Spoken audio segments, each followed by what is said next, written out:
Well, I wonder if you've considered installing solar panels on your roof. Maybe you've already got some. Or maybe you're one of the many Canberrans renting or living in apartments and can't get solar panels. Our next guest has pioneered a new technology that allows those with solar panels to trade energy between houses. Her name is Dr. Jemma Green. She's the co-founder and chairman of Power Ledger, a startup organisation that won last year's World Extreme Tech Challenge, where she presented her work to Sir Richard Branson, who described it as a game changer. She's with us on the line, and also with me is our regular guest every week, Dr. Tony Peacock. He's the CEO of the Cooperative Research Centre. Good morning to you, Tony. G'day. And Gemma's joining us from China. Thailand. Oh. Bangkok. What time is it there, Jemma? It's 7:35 in the morning. Oh, thank you for making time. My pleasure. Oh, we were misled, Gemma. So give us a real quick overview of your technology. So we know that solar uptake in Australia is extremely good, but obviously if there's a commonly owned roof or owned by a landlord who doesn't get the benefit from the power, there's a problem with getting solar up there. Exactly. Power Ledger technology uses a blockchain to facilitate the trading of energy, the financing of energy projects, and also the trading of carbon credits. In terms of the energy trading piece, in my doctoral research with the Cooperative Research Centre for Low Carbon Living, I noticed that although 30% of houses in Australia have rooftop solar, apartments had hardly any, and they represented 1/3 of the existing housing stock and nearly 50% of new housing supply coming on. And the reason is a twofold. One is the roof space is owned by the body corporate, so you can't just put your own individual solar panels on generally. And often they are tenanted, and the landlord doesn't want to put the panels on because the tenant would get the benefit. It's what's called the split incentive problem. But I saw that the legislation that governs apartment buildings in my research, that it means that the body corporate can actually sell electricity to the residents without having a retail electricity licence. And I got quite excited about that.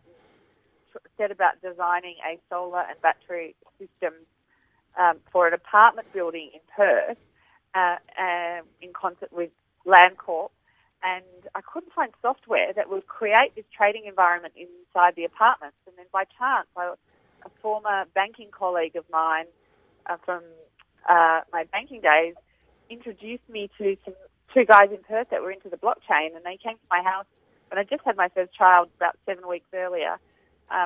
They were telling me about the blockchain, and I really had only heard about it in terms of the Bitcoin at that stage. But it got me looking into it subsequent to the meeting, and I saw this microgrid in Brooklyn in New York and realised that it could actually deal with this split incentive problem. A little bit like when you go to a restaurant with your friends and, some people have an entree, others have a main course. Oh, yeah. 2 bottles of wine. You've got that tedious moment at the end where you either split the bill or someone gets out a calculator, and what the blockchain does essentially is handles all of that in a really simple way. So tenants can pay their electricity bill and the landlord gets a payback period, and people that surplus allocation of electricity can be traded and offset their own electricity bill. So it's just a really elegant, egalitarian system. So let's take this back to basics, Dr. Green. So what is blockchain? That's the word, isn't it? And how does it work in practice, the technology? Fabulous question. So the blockchain is just a record-keeping system or a database that records how much electricity is generated and consumed and transacted, and it also manages the payments from buyer and seller.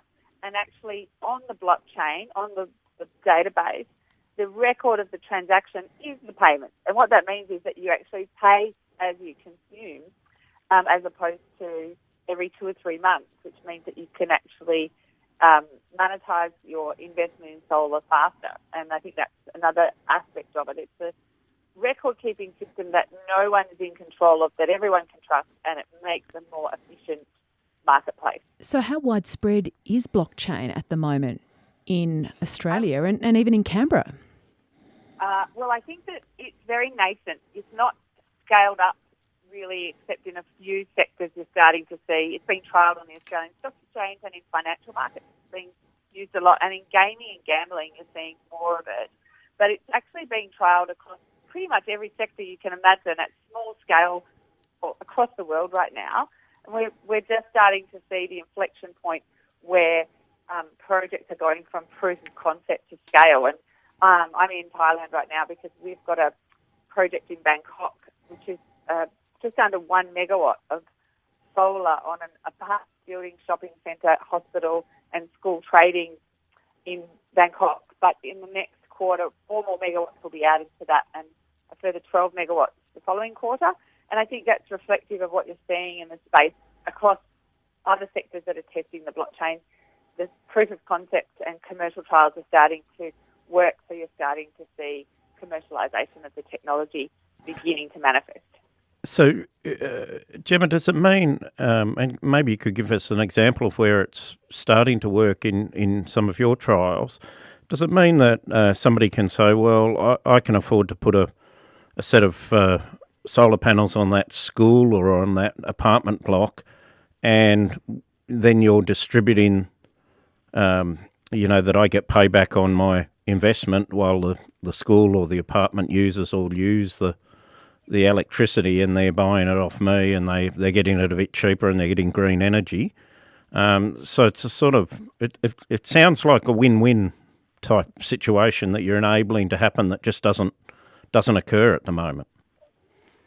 Exactly. It deals with that. And where it can be used at any scale right now is in microgrids. So that's in strata development, apartments, shopping centres. And we actually have a project with Vicinity, which is an ASX-listed shopping centre company that are rolling out $100 million worth of solar across their assets, and it's going to facilitate the trading of energy within them. But across the grid trading is something that we are also doing, but it's not presently available everywhere. We've got a trial happening in Fremantle, working with Western Power and Synergy. So anyone in Fremantle can sign up, and if they've got a house, they can trade peer-to-peer. We've got the one in Thailand. We also have one in the US, in Pennsylvania, trading peer-to-peer across the grid. And then I mentioned we have two other portfolio areas. One is the financing of energy projects, and we're going to launch that this year. And that's basically where everyday people can invest in and own a bit of a community-scale solar farm or a wind farm or a battery. And we've actually just launched a big battery in Fremantle that will be used to demonstrate that. And I think that's exciting because the International Renewable Energy Agency has said that investment in renewables needs to be scaled up 6 times faster for the world to meet the Paris climate goals. But there's not that many opportunities for everyday people or retail investors to invest in these kinds of assets.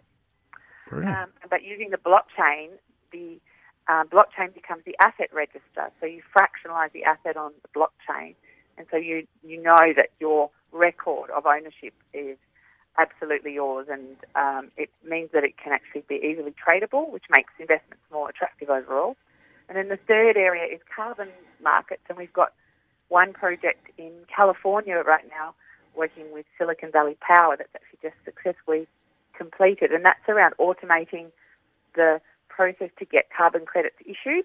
And that sounds not very exciting, but actually getting them issued is very tedious, time-consuming, and many organisations don't, if they've only got a small amount of credits, don't bother because it's just too complicated and costly.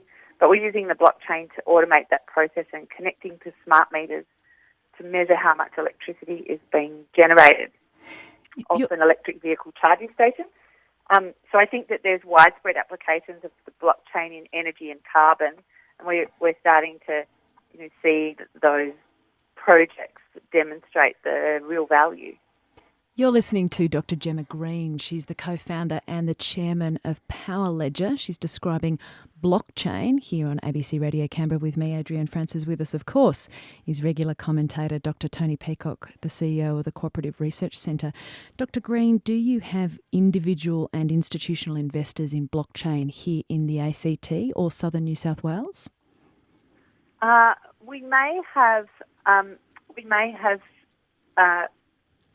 people in the ACT in Canberra that have actually supported Power Ledger. We actually undertook Australia's first initial coin offering, or what we've called our token generation event, and we created actually a cryptocurrency that is essentially a license for utilities to trade peer-to-peer on our platform. And so I'm sure that there are people from the ACT that were involved in that.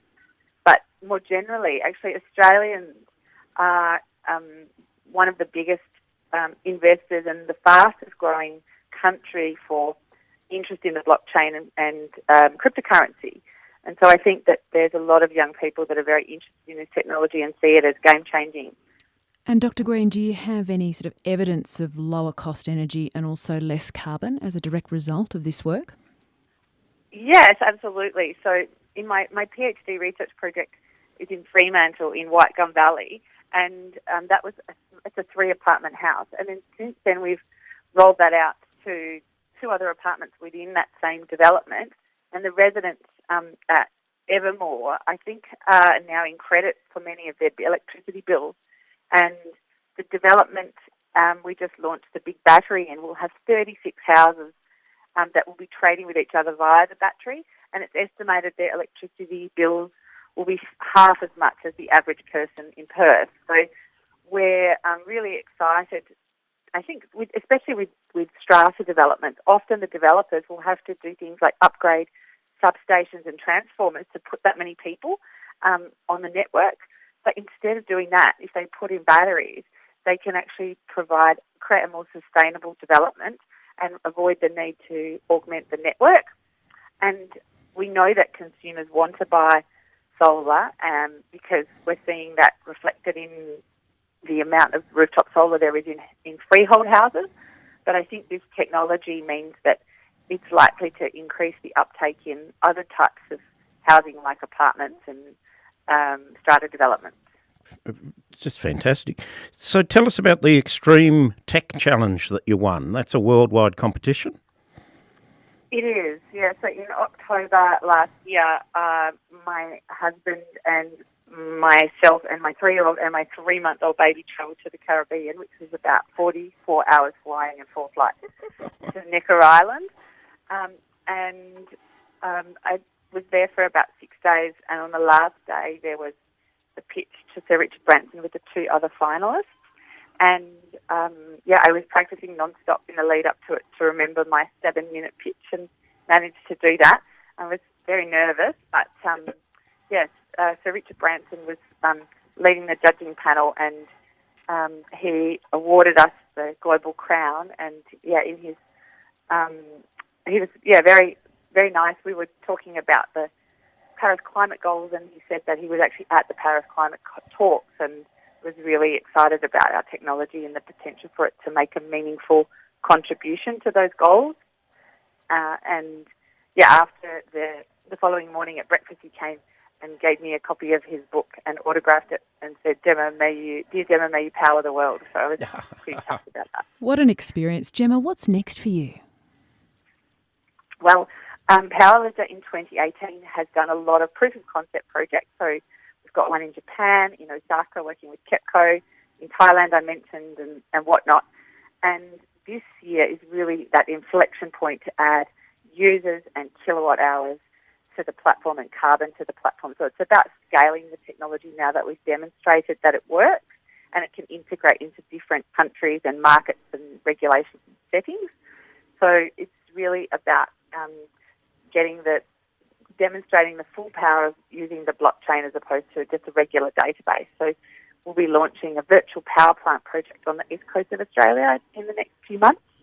And I think that hopefully more Australians will be able to get access to solar, whether they're renting or living in apartment buildings, in the not too distant future. And your PhD's been awarded now. Which university were you at, Jim? At Curtin University under the supervision of Professor Peter Newman, and yes, it was awarded just over 2 years ago. So, it's a big relief to have that behind me. Congratulations, and congratulations on the success of Power Ledger. It's just so fantastic to hear these sort of developments when so much in the area is so gloomy. It certainly is. Dr. Green, thanks for your time. Congratulations and good luck with the work. We'll have to check in with you again in the coming months. That would be great. And thanks for making time from Thailand. Dr. Jemma Green, the co-founder and chairman of Power Ledger. And also thank you to you, Dr. Tony Peacock, CEO of the Cooperative Research Centre. It's always fascinating to hear who you're going to be bringing in as a guest with this fascinating work. Very easy when we've got people like Jemma, isn't it? Surrounded by big thinkers. Thank you so much. You have a lovely day, Tony. You too. Tony Peacock, the CEO of the Cooperative Research Centre.